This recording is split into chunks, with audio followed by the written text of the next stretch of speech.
सोपुर में police, army और CRPF द्वारा मिलकर के किया गया और हमारे फील्ड कमांडर्स ने इस ऑपरेशन को पूरी रात सुपरवाइज किया और सीनियर लेवल पे मेरे भाईजान जीओसी साहब और आईजी साहब पल पल इस ऑपरेशन को मॉनिटर करते रहे। बहुत नीट एंड क्लीन, साफ सुथरा ऑपरेशन हुआ जिसमें 3 बहुत ही खूंखार टेररिस्ट कमांडर मारे गए और ये तीनों के तीनों अपने आप में कमांडर थे, क्योंकि बड़े लंबे अरसे से बहुत तरह के टेरर क्राइम को ये अंजाम दे रहे थे। सबसे टॉप पर जो आता है मुदस्सर पंडित, जिसको उमर भी कहते थे, रुखाना भी कहते थे, मुद्दू भी कहते थे और माज भाई भी कहते थे। ये जून 19 से एलईटी कमांडर इस एरिया का है।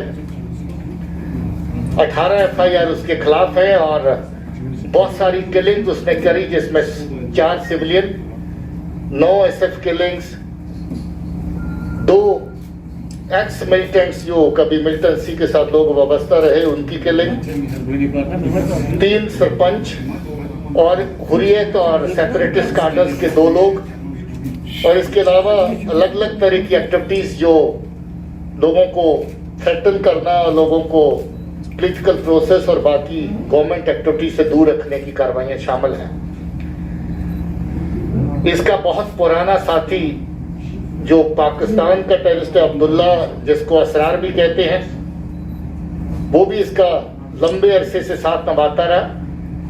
पहले मुदस्सर से पहले जो मुदस्सर का कमांडर उसके साथ चलता रहा और उसके बाद मुदस्सर के साथ चलने लगा और लगभग सारी की सारी आतंकी कार्रवाइयां, दहशतगर्दी की कार्रवाइयां जो मुदस्सर पंडित ने करी उसमें उसका साथ दिया।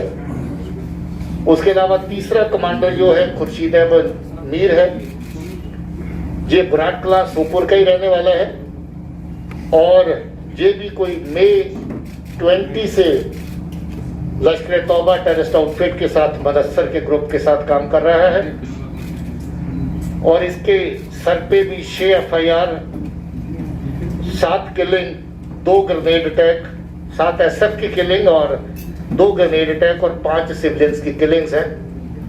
ये भी लगभग बहुत सारी टेररिस्ट एक्टिविटीज जो मुदस्सर पंडित ने करी उसमें उसके साथ रहा।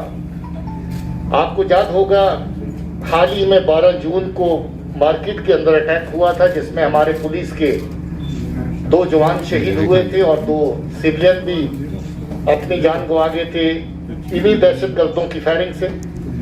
ये तीनों के तीनों उस दहशतगर्दी कार्रवाई में भी इन्वॉल्व थे। उससे पहले इन्होंने म्यूनिसिपल बिल्डिंग जो है उसके ऊपर अटैक किया था मार्च के महीने में 29 मार्च को, और उस इंसिडेंट में भी हमारे 2 म्यूनिसिपल काउंसलर और इसके साथ एक पुलिस के साथी हमारे शहीद हुए थे। मुदस्सर पंडित ने बहुत अरसा पहले जब एब्रोगेशन के बाद इमीडिएटली दहशतगर्दों ने लोगों की आवाज को दबाना शुरू किया, लोगों के मूवमेंट को दबाना शुरू किया। उस वक्त एक फ्रूट मर्चेंट के घर पे जाके अटैक किया था, जिसमें 3 साल की बच्ची भी जख्मी हुई थी। उस दहशतगर्दी की कार्रवाई में भी ये शामिल था। रात के ऑपरेशन की जो ज्यादा डिटेल है आपको मैं चाहूंगा कि आईजी साहब और जीओसी साहब दें, और उसके अलावा आपके जो सवालात होंगे ओवरऑल सिचुएशन के बारे में, you are welcome to ask those questions from me. बहुत ही चैलेंजिंग ऑपरेशन था, लेकिन जिस सर्जिकल तरीके से सिक्योरिटी फोर्सेज ने ज्वाइंटली इसको अंजाम दिया वो काबिल तारीफ है और जो इसमें इन्वॉल्व थे मैं उन सबको कॉम्प्लीमेंट करना चाहूँगा। कल रात मौसम बहुत खराब था, एक बिल्टअप एरिया था और इस बिल्टअप एरिया में जो ऑपरेशन है उनका बहुत चैलेंज होता है क्योंकि कोलेटरल डैमेज होने के चांसेस बहुत होते हैं। उस घर के अंदर जो लोकल सिविलियंस वहाँ रह रहे हैं उसमें मेल मेंबर्स हैं, लेडीज हैं, बच्चे हैं, और इस ऑपरेशन की एक खास बात है कि इसको अंजाम करते हुए किसी भी प्रकार का कोई भी कोलेटरल डैमेज नहीं हुआ। हमारे एक जवान को गन शॉट वुंड हुआ शोल्डर के लेफ्ट शोल्डर में, उसको इमीडिएटली रात को हेलीकॉप्टर के जरिए इवैक्यूएट किया गया और वो बिल्कुल सही सलामत है और स्टेबल है। उसके अलावा इस कंप्लीट ऑपरेशन को अंजाम देने में जो प्रोफेशनलिज्म सिक्योरिटी फोर्सेस द्वारा दर्शाया गया है वो काबिल तारीफ है। दूसरी बात, अगर आप इस ग्रुप के बारे में जो डीजी साहब ने बताया है, ये लगातार इन कार्रवाइयों को अंजाम दे रहा था और जो ग्रुपिंग हमने देखी है उसमें लोकल टेररिस्ट के साथ हार्डकोर पाकिस्तानी टेररिस्ट इनके साथ होते हैं। ये रिसेंट इंसिडेंट्स में काउंटर्स में सेकंड मौका एक सीलू में ऑपरेशन हुआ था जहां पे हमने 2 टेररिस्ट को मारा था, एक लोकल था और एक पाकिस्तानी टेररिस्ट था। तो ये बड़ा एक नेटवर्क जो नेक्सस है जो एग्जिस्ट कर रहा है और यही एक कॉज ऑफ कंसर्न है कि जो लोग इकट्ठे मिलके ऐसे ऑपरेशन को अंजाम देते हैं और इनोसेंट कश्मीरियों का खून बहाते हैं। इस नेक्सस को तोड़ना है, इस नेक्सस को डिस्ट्रॉय करना है ताकि जो पीस एंड डेवलपमेंट जो जम्मू कश्मीर में हो रही है उसमें कोई खलल ना डाल पाए। सो मैं अपील करना चाहूँगा सिविल सोसाइटी को, अपील करना चाहूँगा कश्मीरी अवाम को कि सिक्योरिटी फोर्सेस का साथ दें ताकि जो नेटवर्क है हम उसको डिस्ट्रॉय कर सकें। ये जो नेटवर्क है ये साइकिल ऑफ वायलेंस को लगातार अंजाम देना चाहता है।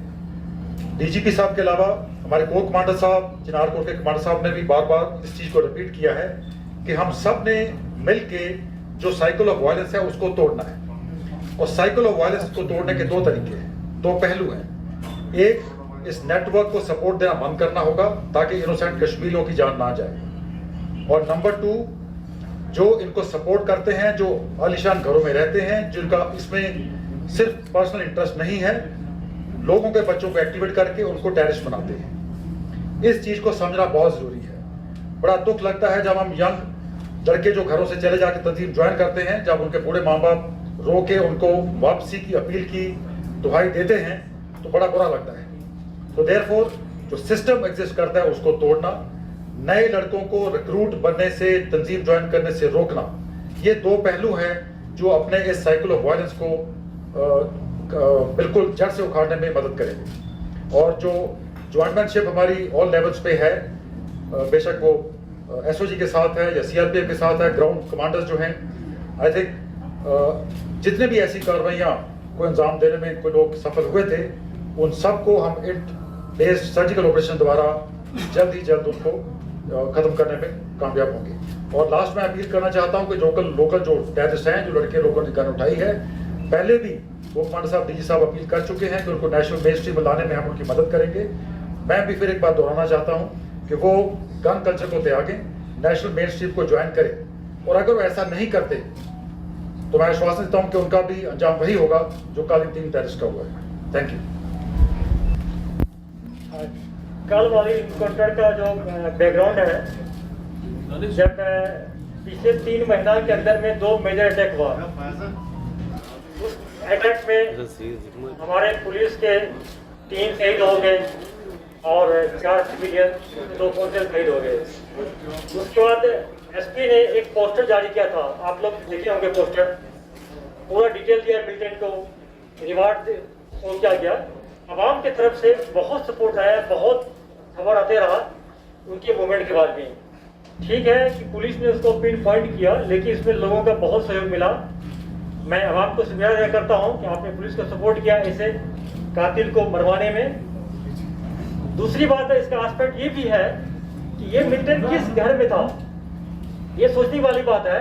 इसलिए मैं बार बार कहता हूँ कि जो मिलिटेंट फैमिली मेंबर जो है अपने आप को सुधार ले।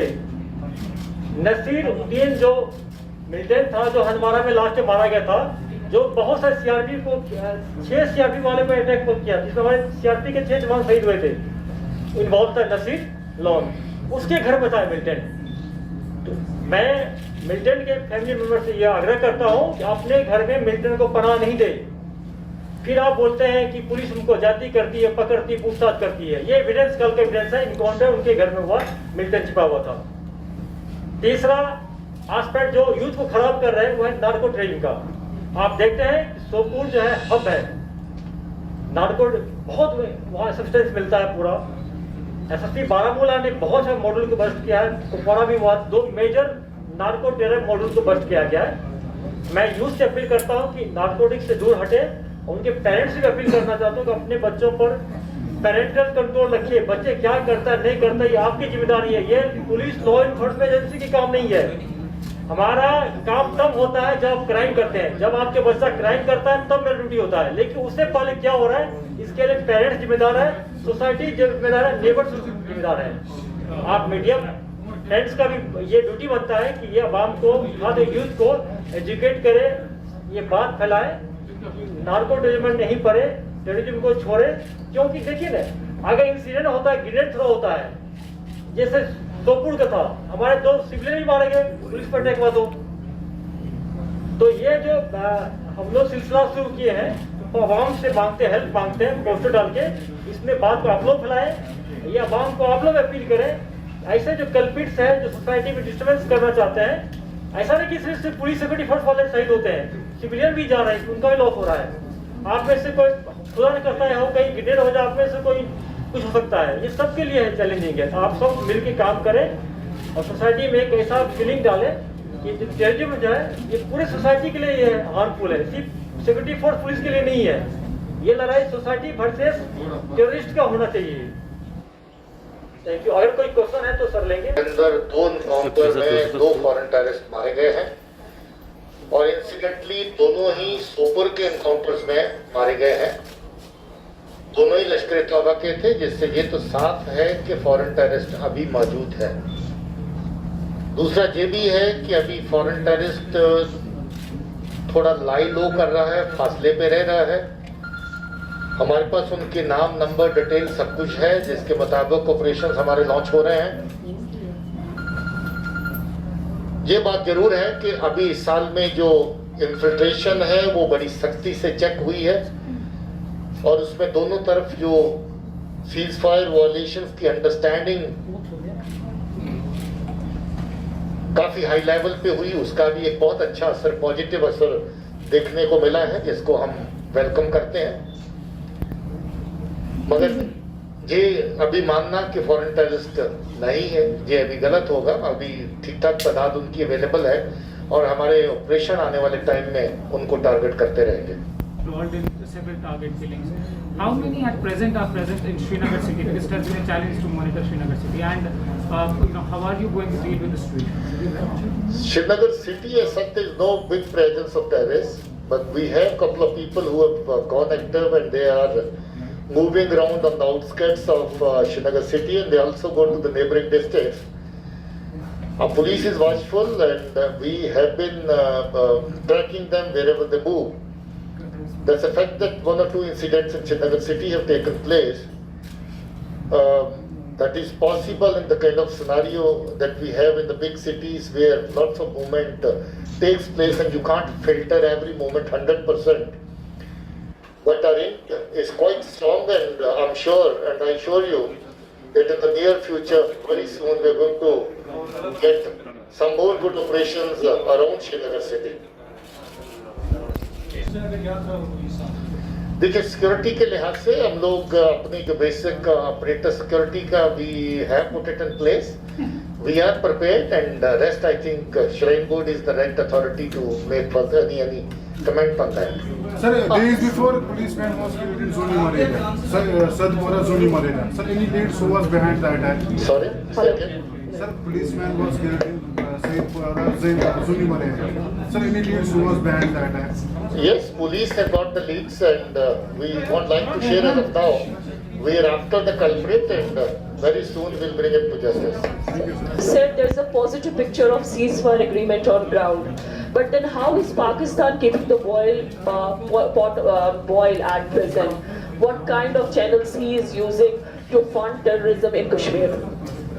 See, there are 2-3 things that have happened in between. One is weapon smuggling, and that weapon smuggling has taken place both in Jammu sector along the IB. Drones have also been used to drop weapons from across. And on this side, Kupwara district, there have been incidents of weapon smuggling and narcotics smuggling. 2 kinds of material, weapon and narcotics have been smuggled into this area. Other than that, there is no infiltration, there is no footprint of any infiltration, and that kind of situation holds. I think that is good for our people and good for our nation and good for our neighbor also. Sir, in Kashmir, have you got any intimation about the release of some more political leaders who are in jail? Have you got any intimation regarding that? Let me tell you that there is not a single political person who is in custody as of today. Sir, I asked a question. Sir, a PhD scholar from Bemda recently, आजी साहब ने बोला था कि उन्होंने military ranks join किए. Reportedly. Yes, sir. अब what is Jammu Kashmir police ने उसके रिपोर्ट से 4 फ्रेंड्स को डाल टेस्ट के लिए भेजा. सर,